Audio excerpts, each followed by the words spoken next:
What's up, everybody? How you doing? So I wanted to start this off first with a little message.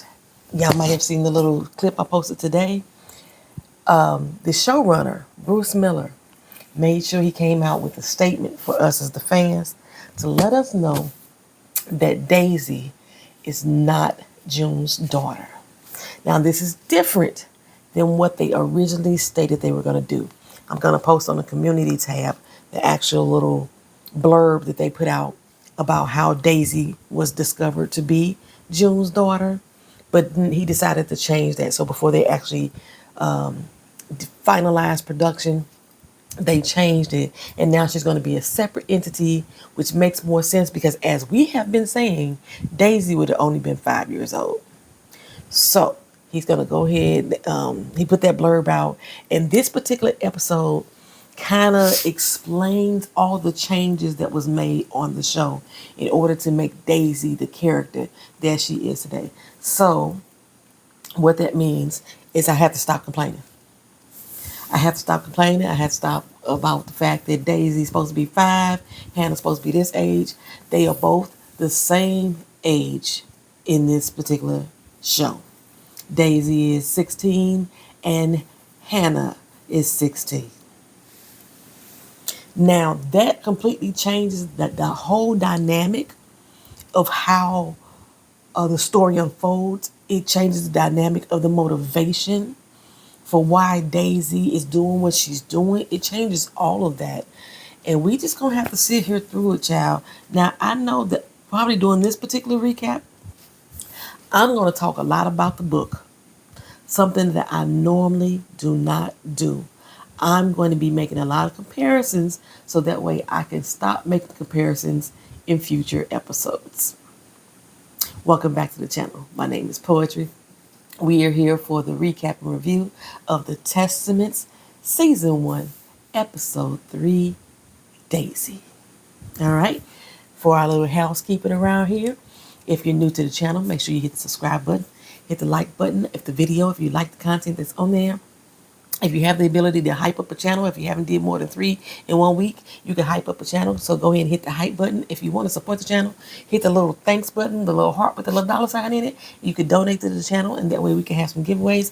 And since this particular episode, this particular week, it has came to my attention that they have changed a lot from the book, I will be giving the book away again. This will be my 3rd or 4th time giving away this book. I usually give away the book set, which will be the Handmaid's Tale and the Testaments combined. If they still on sale, I'll do it that way. Otherwise, I'm going to give away the Testaments, and I'll let y'all know how to win that at a later date. Just stick with me so that way y'all can see all the changes, and y'all can see why I be so upset about the changes that they making on this doggone show. All right, let's get into it. So I wanted to discuss a few things that have already happened, but I'm gonna try to jump right into we have been asking, where's the handmaids? Where's the handmaids? And I can't remember who it was. Oh, I hate that I don't know who it was. Was it Christine that was talking about the fact that she thought that the handmaids program was over? The handmaids program wasn't over. What Commander Joey was trying to do in the original episode was change the way things worked to try to entice those who had ran away to come back by making changes to what the handmaids program was supposed to be. All the other commanders, with the exception of Nick, did not agree with him. They did not want that to go down that way.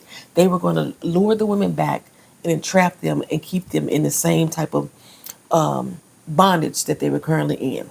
They had a whole conversation about that.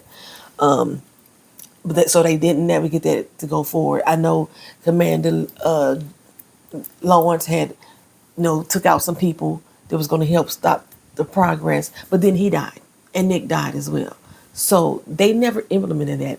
And that was only supposed to be implemented in New Bethlehem. It was not supposed to be for Gilead nationwide. So no, the Handmaids program did not go away. So one of the biggest changes that they have made from the book that I'm going to go ahead and tell you now is there was handmaids in the Testaments book. But we are on episode 3 here now, and there is no handmaids to be seen. Every girl that's in this school had a handmaid at their house, including Hannah, Agnes. She also had a handmaid. In the book started with Tabitha still being alive, and the handmaid that she had was actually giving birth. Okay? The handmaid died during birth. And then later, as we know, Tabitha died. And then that's when Paula came into the picture. So there was a handmaid. And I don't know if they're going to ever talk about the fact that that handmaid died during birth. There was some other stuff that happened with the baby that if you win the book, you'll find that out in the book. So I wanted to clear that up as well. But I don't know if we're going to see any of the handmaids during this particular season. Because again, they're trying to give us a softer blow. Still give us some trauma, but still give us a softer blow. So I don't know exactly what we're going to see. But like I said, I want to just talk just briefly about that. And I think I beat this with a dead horse before too, about the Pearl Girls. The Pearl Girls were actually baby aunts, okay? Their whole purpose was to go out into the world, find other girls, recruit them, and bring them back to Gilead. They also were supposed to go abroad, overseas, and bring back girls like, like they do with the male older brides and stuff like that, and bring those women back here and be a product of Gilead. Once the recruit found their Pearl, which is the girl that they recruited, and they brought them back, they graduated from being a Pearl Girl to being a supplement aunt. That was their next goal. They were not supposed to be an eco wife. They weren't supposed to be commander's wife, which doesn't make sense why Pearl Daisy is following around Hannah Banana. Their job was to get new girls, and they were training to be aunts. That's what their whole role was supposed to be. Okay, so at this point, they haven't revealed to us what the whole purpose of the pearls are, other than Aunt Vidalia mentioning that they could possibly go on to be eco-wise. Give me one moment. I keep hitting my mic. Give me one moment. All I need is one mic. Okay. So, in the original book too, Garth was not here in Gilead. Garth was in Toronto. Garth was a 25-year-old man in Toronto. He was instrumental in Daisy getting to Gilead and all the knowledge that she learned and everything like that. But Garth was not the guardian here in Gilead. Also, what else am I missing?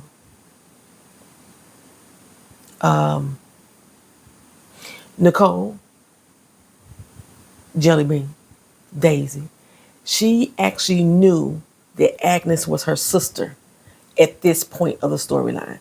There's a whole lot. I want to say there's probably about 20 chapters before we even get to this part. This kind of starts off with chapter 20. She knew that Agnes was her sister, or who she was. She knew that June was her mother in the book.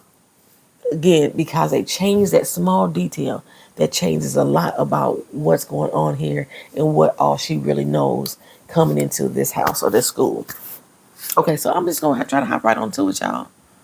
Let's see. Let's hop right onto it. We go back to Toronto. We catching up with skateboarding Daisy. Pause. Another note.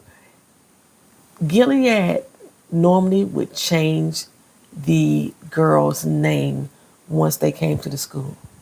They didn't allow them to keep the name that they had before Gilead. So she wouldn't have been called Daisy. In the book, remember in the first episode I said just Daisy was Daisy was Jellybean, which is Holly, and she was also Daisy, and she was also Jade. Jade was the name that she had adopted to go undercover here in Gilead. So she would have been Jade, but they left her Daisy. Her name wasn't changed coming in here, which is not Gilead's protocol. But I digress for a second. Let's go back to where she at in Toronto on her skateboard, skating on through town, right? And she's heading to the store that her parents own. And there's two Pearl girls in the store, and they passing out God's good words on their pamphlet, and how they want to bring women into the fold. They would not have approached the older women because they normally would get runaways. They would get prostitutes on the street, or yeah, runaways, prostitutes on the street, homeless people. That's what they would get. They wouldn't have approached the doggone store owner, but that's okay. So she has a boyfriend named Justin apparently, and her mama wanted to give her to talk because she seemed like her and Justin getting kind of close. She wanted to give her to talk about sex and to hook her up with her gyno to probably get her some pills or something. And Daisy's like, "What you talking about? I am not having sex. Ew, that's not what we doing here, right?" Well, we go to see her and Justin in the park, and she all hugged up with Justin. He looking like a grown ass man. She hugged up with him, and he's smoking a cigarette. Now, again, this is before she gets to Gilead. When she gets to Gilead, she's 16, so she 14, 15 here, 14, 15 here. And if we went through what all she's supposed to do to get to Gilead, she really just 14 here, and she with this dude who looked like this grown ass man, but he's supposed to be a teenager. Okay. And they out there smoking weed and they're joking about the fact that they are having sex already. And her mama want to know about her sex capades, and she didn't feel like she wanted to tell her, but she thinks she is going to tell her. And once she tell her, she's going to ask, could he spend the night? What the fuck? Okay, my white people, my white friends that's here on the channel, y'all let me know. Is this something common in white family households, that if your parents are aware that you're having sexual relations, that the person that you're having sex with could spend a night? I don't know a black household that does this. What about my Latino households, my Asian households? I don't think y'all do that either. But once they figured out that y'all having sex, y'all, they could spend the night. I'm telling you right now, it's grown ass folks out here who married. When they go to their parents' house, they can't even sleep in the same fucking bedroom because their parents like, not under my roof. Only person busting another here is B.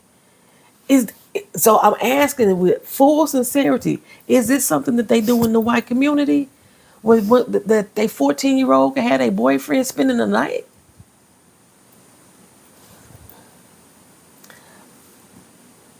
No, that ain't what we do. That ain't what we do. Y'all let me know down in the comment section, right?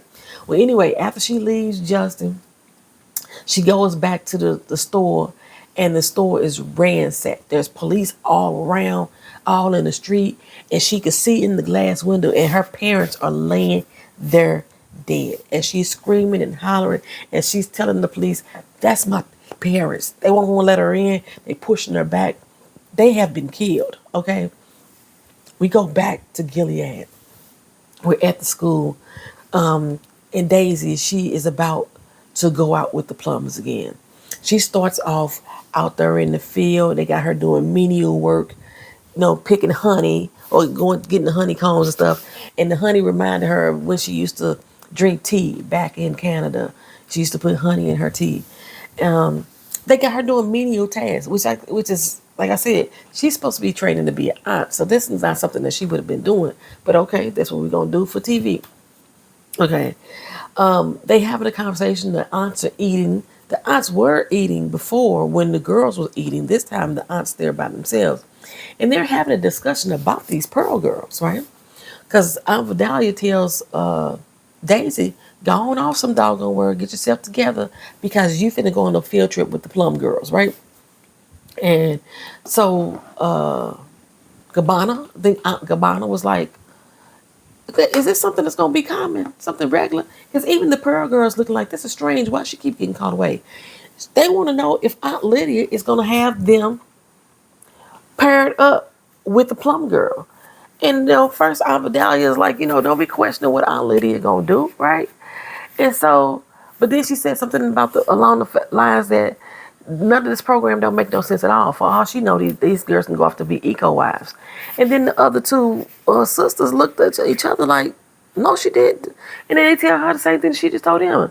Don't be questioning Aunt Lydia's guidance. What's wrong with you? Okay. And Aunt Vidalia kind of laughed it off like, all right, cool. I see what you did right there. Okay, cool. So, yeah, they going to have some issues between them. I already could see it. They've been building their tension since episode 1. You could clearly see that these women do not like each other.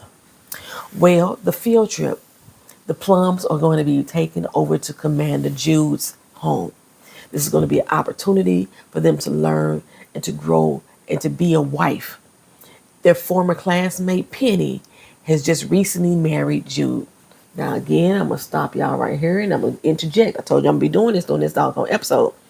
Commander Jude, he is the one who supposedly led the revolt up in North Dakota that failed. And the program of the Pearl Girls, he worked that out with Aunt Lydia in the book. And that's how this program with the Pearl Girls came to be. And this was trying to save face for his failed coup up in North Dakota. Commander Judd in the book did not marry Penny. Commander Judd was supposed to marry Hannah. Paula and her daddy, Kyle McKenzie, had picked Judd. The commanders didn't get to pick the wives. Her parents picked who was supposed to marry her child, like they normally did in the original series.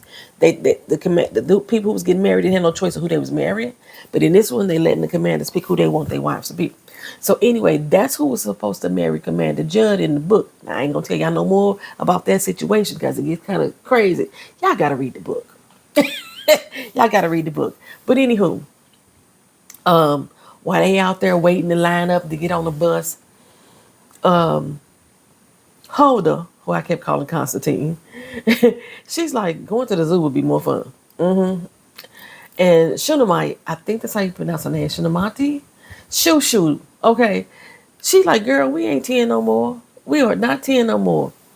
If I ever see that girl's name written down, then I know I'll be able to pronounce it correctly. I hate getting people's name wrong. Just like, I change people's names, but I hate to get them wrong when I know what it is. Right down, she Shoo, baby. I'm sorry. Anywho, I don't know what the heck Shoo talking about. Because me and Hulda, we like, girl, adults like the zoo too. I like every city I go to. If I'm not visiting the aquarium, I am visiting the zoo. I find animals fascinating. So don't hate on the zoo, Shoo. Don't hate on the zoo.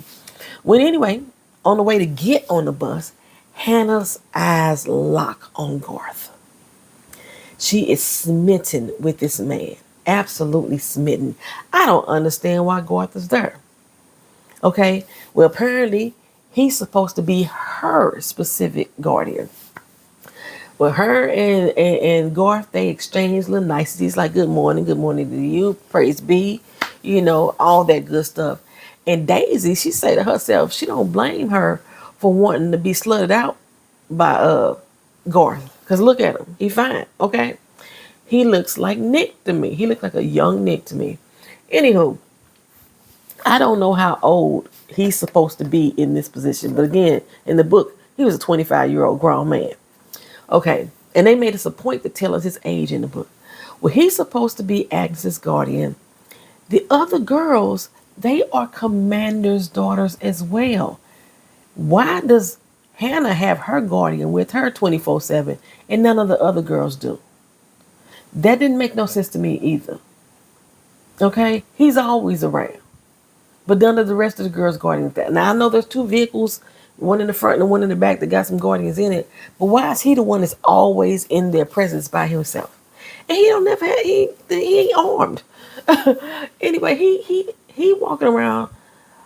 The guardians usually are armed. They would be heavily armed with guns and this, that, and the other. He seems more like an eye to me. That's who he seems like to me. Okay, so anywho, Daisy asking her, that's your guardian, right? Like, girl, I see him, I see you. And Agnes is like, hold up. Don't act like no slut. She's like, a slut? Me? Who? Me? Yes, you. Out here openly lusting after that doggone man. I hope the Lord show you the right way and how to be. Okay, you need God in your life. Find you some Jesus. That's what she tell her. And so Daisy said to herself, a slut? I ain't the one being the slut. Okay. And then I said, well, Daisy, I mean, not necessarily that you're the slut, because at your age, whether you're 14, 15, or 16, I was getting busy too, child. I know I was. But you're the only one on this bus that ain't a virgin. So calling Agnes a slut just didn't really, like the pot calling the kettle, but the kettle ain't boiling. You know what I'm saying? Anywho, they started to ride off, and they going through town, Garth on the bus with them, and they get ambushed in the middle of town on the way to the judge. Of course, this was a setup, had to be an inside man, because they didn't even know they was going on a field trip that day. Anyway, it was guards lined up on the street, sharpshooters and everything. They had their guns. But somehow, this rogue vehicle was able to get in front of them and box them in. Okay, what happened to the tail vehicle that was behind it? There was supposed to be a lead car in front of them, so I could see that the truck got in front of the bus and the lead vehicle, but he just got himself surrounded. But what happened to the vehicle that was behind the bus that this doggone heavy Chevy was able to pass them up and box them in like that? The driver crashes into the Chevy, and then he hits reverse and try to back up that bus and get them out of there. What happened to the vehicle that was supposed to be behind them? Because he just backing up. The bus ain't got the doo, doo, doo. You know how that buses do. It ain't got that sound. Meanwhile, Garth is on the bus trying to get them all calmed down, get them under control. He calling for backup on the radio. Agnes knows his ass because she always looking out the damn windows of the bus, peering out the windows, and bullets start flying. You got people out there with machine guns firing off, you know what I'm saying? And you want to peek out the damn window. Most of the girls were already on the doggone ground, including Daisy. And Daisy looked up and saw that Agnes up there still in the seat like a dumbass, and she reached up and pulled her down to safety. Now, Garth, he gets them all off the bus and into a storefront. And they peering out the window and they see all these bodies just laid to rest all over the ground. There was even a Martha or aunt that was laid on the ground. I don't know what aunt that was. Was that aunt supposed to be Aunt Vidalia? That aunt might have been Aunt Vidalia. Okay. Anyway, we go back up to Canada, and Daisy is identifying the bodies of her parents. Weird, because she was actually on the scene and she had already told the officers those were her parents. But they got her at the hospital identifying the parents in the morgue. It wasn't like there was a Jane or a John Doe type situation. Anyway, she's sitting in the waiting room with no supervision. Her parents just got gunned down. There was no cops around, no social worker around, until some man named Tim comes in and tells her he was social services. Now, I don't know how they do it in Canada, but they would not have sent a man to go retrieve a girl. They would have sent a woman in this country. Okay. He brought her some tea, and I'm like, girl, don't drink that. Don't drink that. You don't know that man. You don't know that man. And she was like, I want my phone. Could you get my phone for me? The police took it. Why the hell would the police be taking your phone? You wasn't even there when the situation went down. Why would they be taking your phone? Okay. He was like, no, don't worry about that right now. We'll get that all figured out later. First, let me go sign you out. Okay. You sit down and you drink that tea. Right? So she just sits down with this cup of tea, and I'm still saying, don't drink that shit, girl. Do not drink it. And who walks in? June. Sits down right next to her. Say, hi, Daisy. Hey, girl, hey. I'm like, Y'all, June is going to be throughout this season. Just when we thought we got away from those close camera stares into her face, here she is. Elizabeth Moss could not be in the doggone show. She was not supposed to be her.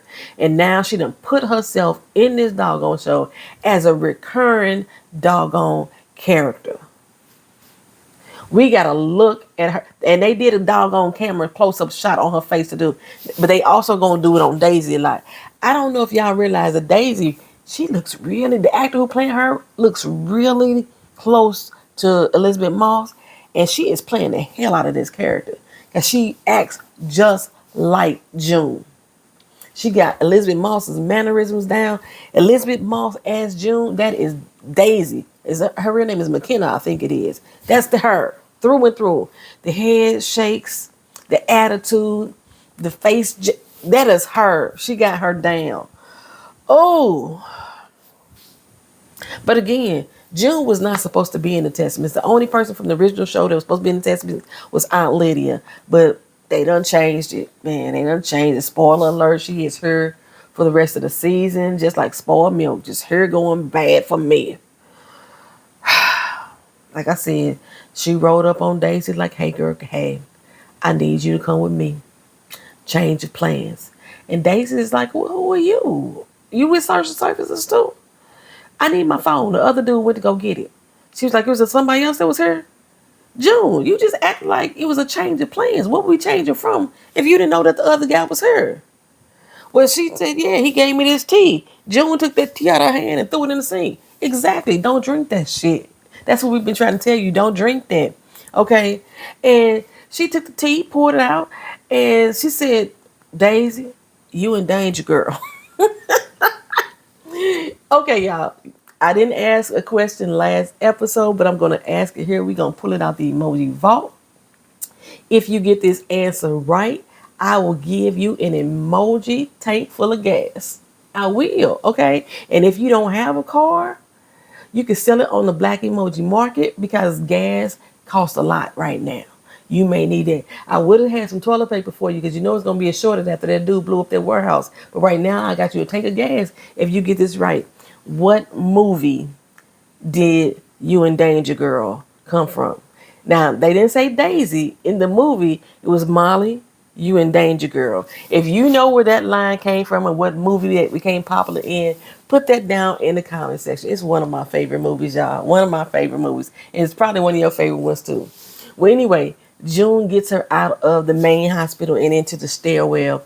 And she tells her, the people who are after you killed your parents, okay? And now they after you. They didn't have no problem really getting out of the hospital. But Daisy, girl, you're a little bit too trusted for me. Just because she say she a friend of your mom and your daddy, don't mean it's true.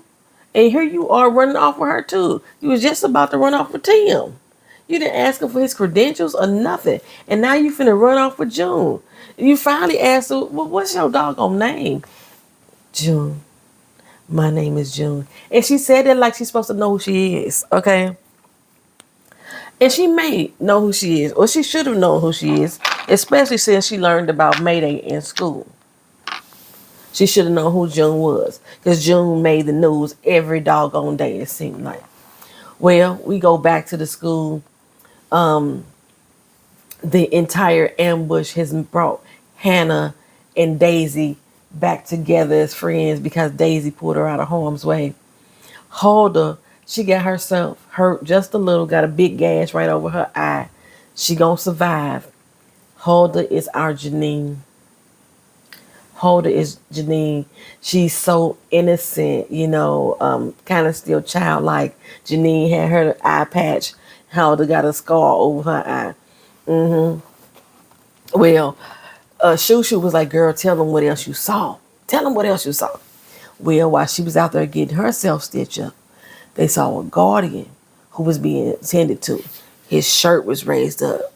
And what did she see? She saw all the belly. The belly of the beast is what she saw, child. And it was covered in her. Everywhere, all over, she said. And me personally, I'm cool on that. I am cool in it. Y'all can have those little cavemen men. I'm cool. I could do a little bit of stomach hair that goes down a little bit lower. I call that the glory trail. I could do that there. But we ain't finna have no stomach full of her. That's not what we finna do. Y'all keep him. Becca say that's repulsive. And Shushu agreed, but Shushu's actions didn't agree. She was like, yeah. Yeah, that swallow her said you had a little tickle in your tummy, girl. Agnes is like, wait a minute. So all men have hair on their bellies like that?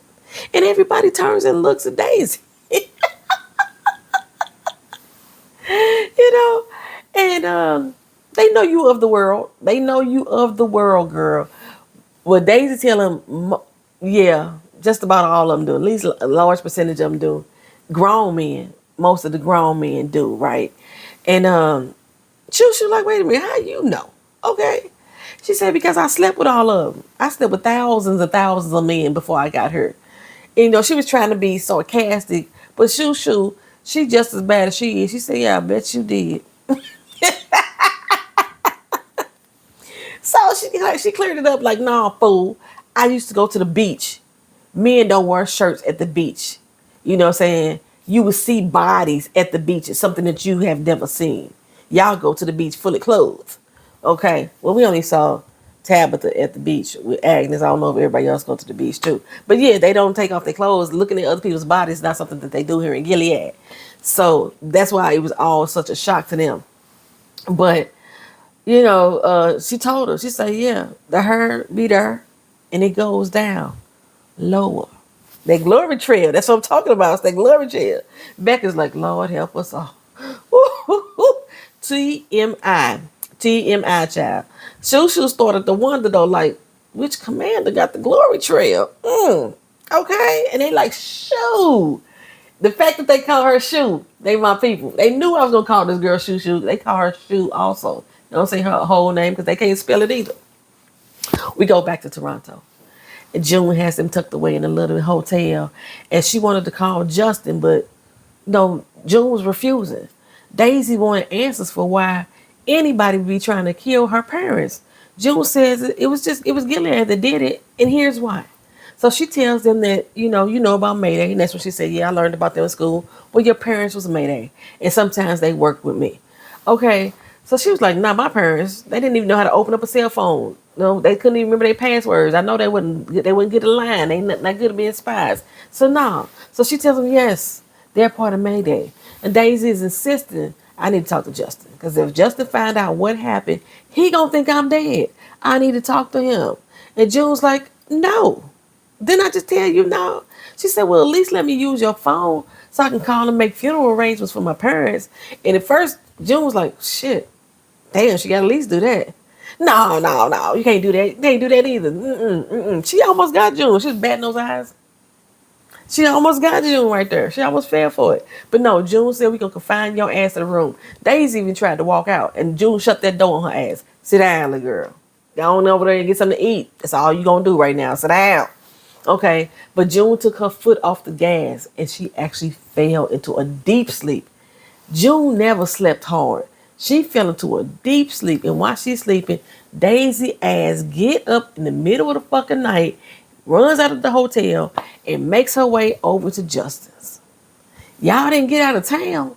You didn't get very far because she made it to Justin's with no problem, okay? She snuck into Justin's window and hopped on his bones and gave him a little cooch. Okay, just like her mama would have done if June was still her mama. Because June did that all the time. With Nick, she did it with Luke. That's why when they made this change that she's no longer June's daughter and she got all of June's mannerisms, don't make no fucking sense no more. But I said I was not going to harp on that. I'm trying to get it out of my system this doggone episode, right? Anyway, afterwards, she told him everything that June said about what happened to her parents and Mayday and all this, that, and the third. And she asked him to run away with me. Run away, love. Run away with me. And Justin's like, girl, you tripping. You in culture shock right now, something right? You tripping? No, we ain't going nowhere. You grieving. And Justin's grown looking ass was like, I need to go tell my parents, okay? I'm going to tell them everything you told me, hang tight, because I want you to go to the police and you don't want to do that, right? In that moment, she knew she had to leave. She had to go.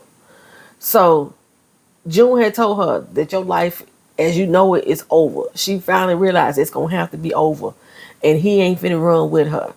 So she take off running sloppily through the street. Baby, I don't know what kind of run that was. I was like, they need to put this girl on a treadmill. Her run is ugly. But she's running through the neighborhood and she turned down some streets and she runs right into June. Not June driving down the street looking for her. June is parked in the middle of the doggone road, headlights on, and she's standing outside the car. Like she knew that girl was finna run down that street at that very moment. Come on now. Y'all got to do a little bit better with the editing on that right there.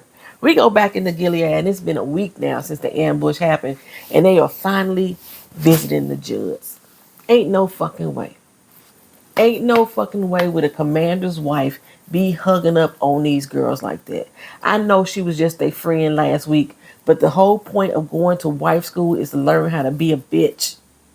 And ain't no way you finna be hugging up on these girls who are at this very point is lower in rank than you are. Okay, but I guess times have changed. I guess times have changed. She gave him a full tour of the house. She was calling her husband by his first name, which they just don't do. It's Commander Waterfoot to these women. And they still calling her Penny, like we cool. Hey, Penny girl. She should have been Mrs. Judge to them. They too personal. They decided to sit down and break bread, which is eating, you know what I'm saying? And while they doing that, Commander Judd walks in, looking just like Commander Waterford. Commander Waterford was June's commander. Again, another connection to June. Okay, but anyway, Judd looking just like Commander Waterford. He walks in and lays a kiss on his wife, Penny. That's another thing that would not have happened. Open affection like that was not something that they really did. They did it in New Bethlehem, but not in Gilead as a whole, right? Anyway, times have changed.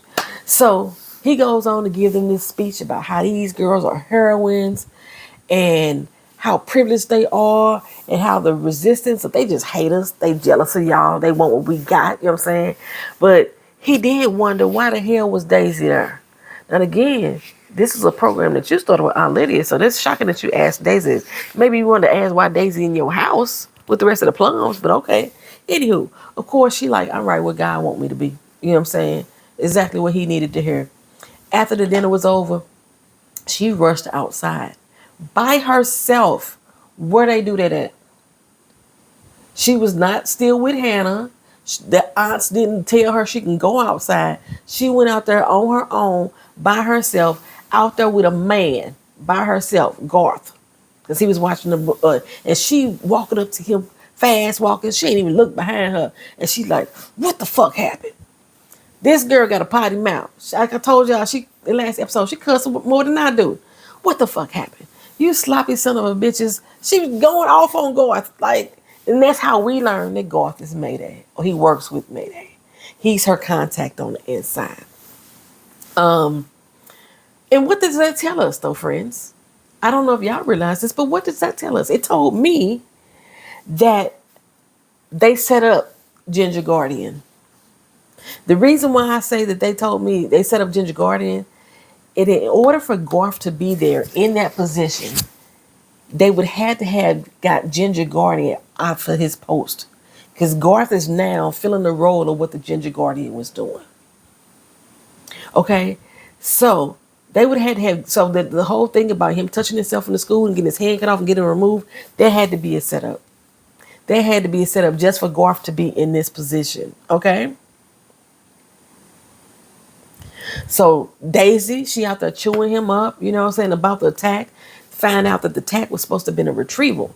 A retrieval of what? A retrieval of who?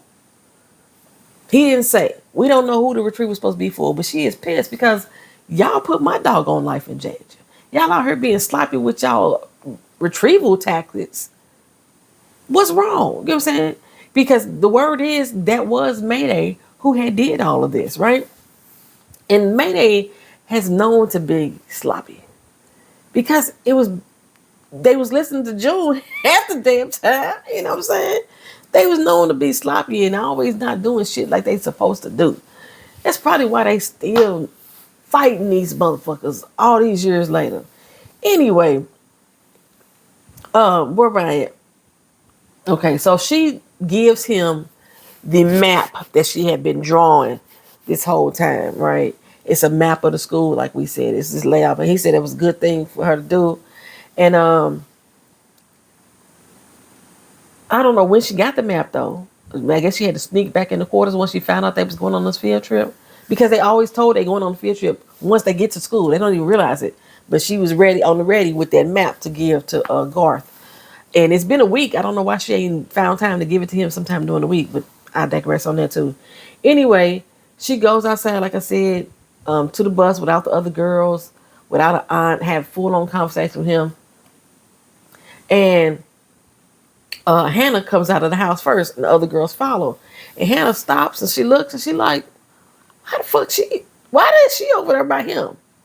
She said something going wrong. Why this girl trying to take my man? Because she already thinks she's a slut. You know what I'm saying?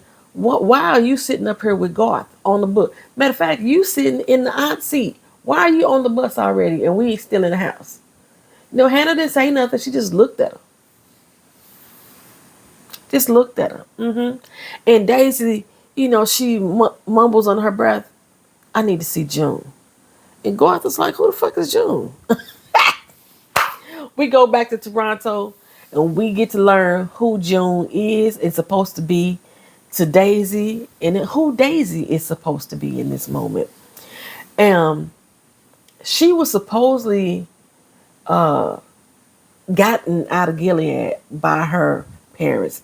So this is kind of the real Daisy story, June's daughter's story. She was rescued out of Gilead, but when she got out of Gilead, she actually left with Emily, and Emily got her, made her way to her real dad, Luke, and Moira, June's best friend, up in Canada. In this particular situation, the parents got them over to Neil and Melanie, which is Daisy's adopted parents. So the whole rewrite of Daisy's life, I'm like, whatever, man. At this point, whatever, man, Daisy asked her, how the fuck are you supposed to, how do you know all this, right? The way that June is talking to her is if she wants to say, I'm your mama. Like she remembered how when she got to Toronto, how she used to cry. She couldn't stop crying, even though June wasn't in Toronto at the particular time. But she wouldn't stop crying, which is the case for Moira and them. The girl was always freaking crying. And so when June finally made it to Toronto, she was crying. Anywho, child, she kind of rewrote her story just a little bit. And she asked her, how you know this about me? Okay. Well, she know, child, because she is the executive producer of this show. And she is working with the showrunner, Bruce Miller. And they remade your life for TV. Okay? You used to be her daughter, but now you're not. Anywho, child, that is the end of this episode for real. Okay? That's the end of this episode. Yeah. June was supposed to be working on a way to get her out of doggone Toronto, out the country.